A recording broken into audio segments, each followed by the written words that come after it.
जी hello दोस्तों।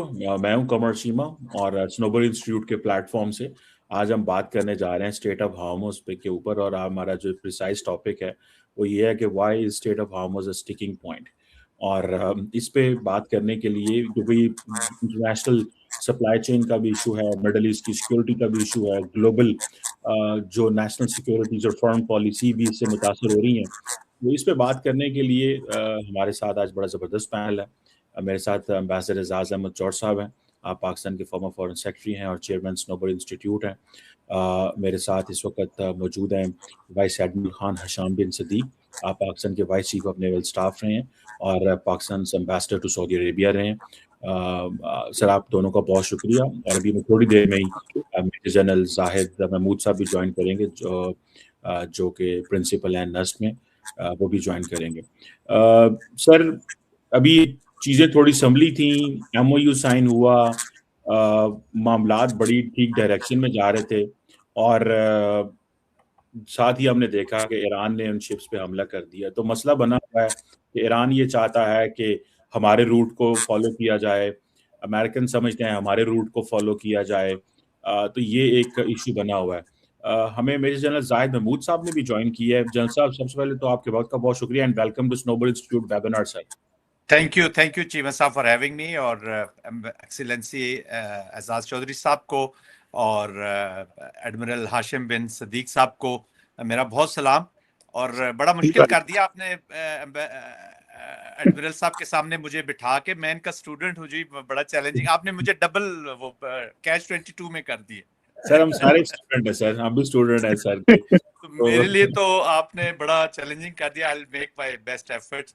और कोई गलती हुई तो आपने एडमिरल साहब को पकड़ लेना है, मुझे कुछ नहीं कहना। Mashallah, General Zaid Mahmood is a thorough expert, a professional. He was a professional student then, and mashallah, he's developed into a real for a professional and a great warrior. It's a pleasure to share forum with him. I'm honored, sir. I'm honored. तो अम्बैस साहब, हम बात कर रहे थे, opening remarks अम्बैस साहब से लेते हैं, देन हम इसको मूव ऑन करते हैं, डिस्कशन को लेंगे।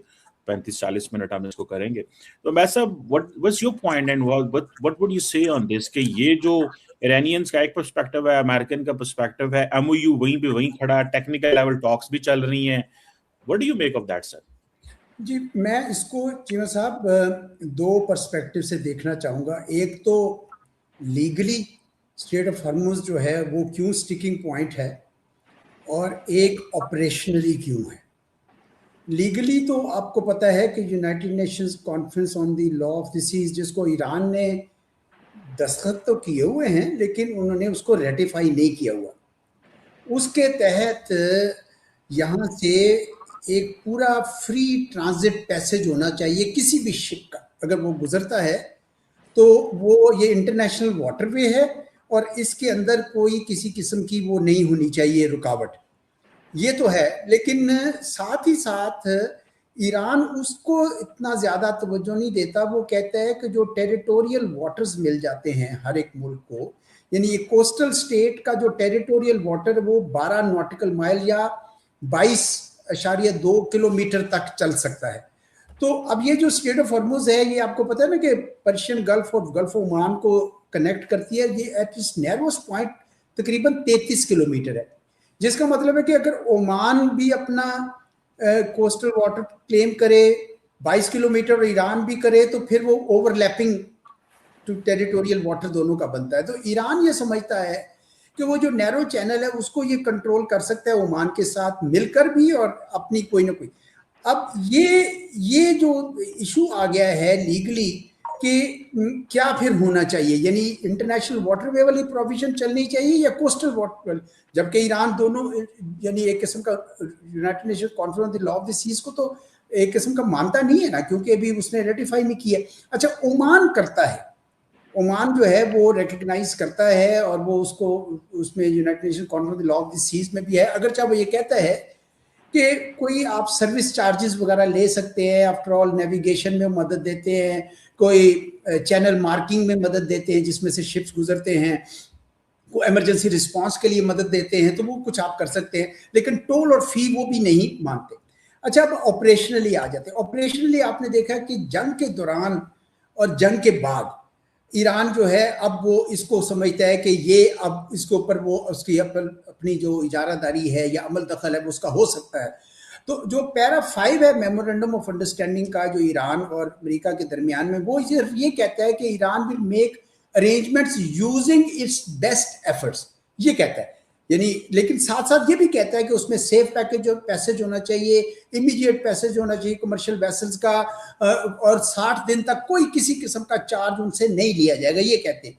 तो अब ईरान जो है वो कहता है कि चूंकि मुझे अरेंजमेंट्स का कहा गया है, अगर कोई शिप उस रास्ते से, उस चैनल से जो हम आइडेंटिफाई कर रहे हैं नहीं गुजरता, हम उसके ऊपर अटैक करेंगे। और उन्होंने किया है, सिंगापुर वाले पे भी किया है, कतर पे भी किया है, औरों पे भी किया है। तो इस वजह से वो एक ऑपरेशनली एक बहुत सीरियस इशू पैदा हो गया है। अमेरिका ये कहता है कि भाई ये तो इंटरनेशनल वाटरवे था और आपने एमओयू में भी माना था कि ये हम चलते जाएंगे।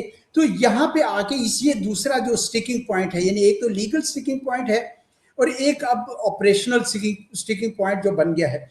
मेरा अपना ये ख्याल है कि ईरान अब इसका एक तीसरा इस्तेमाल जो ले रहा है वो है लेवरेज का।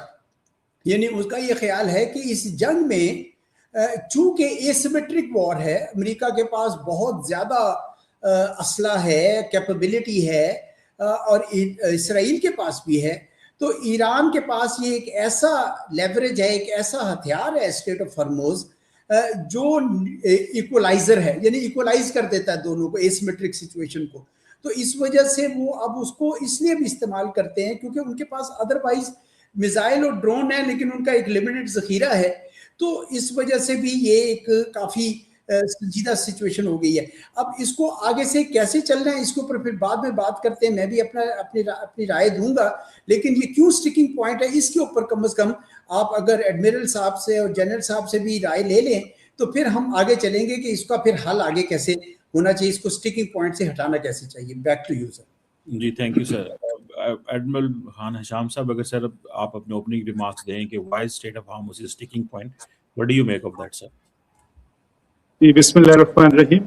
बैरिस्टर एजाज ने बड़ी अच्छी तरह का पूरे सिनेरियो को एक्सप्लेन किया है। मैं 2-3 बातें करना चाहूँगा with respect to the current conflict और ओवरऑल जो maritime scenario that prevails in the state of Hormuz. अब हम सबको पता है कि this war was not about state of Hormuz, it was about change of regime, it was subjugation of Iran and Greater Israel and so on and so forth. तो ये जो किजिया या जो मसला खड़ा हुआ है, आपने देखा कि किसी भी यूएस प्रेसिडेंट ने even at the behest of Israel Iran को अटैक नहीं किया, and this goes to the credit of the president कि ये काम जो है ये स्टार्ट किया गया। तो एम्बेसडर एजाज की बात बिल्कुल सही है कि ईरान इस वक्त इस स्टेट ऑफ हॉर्मस को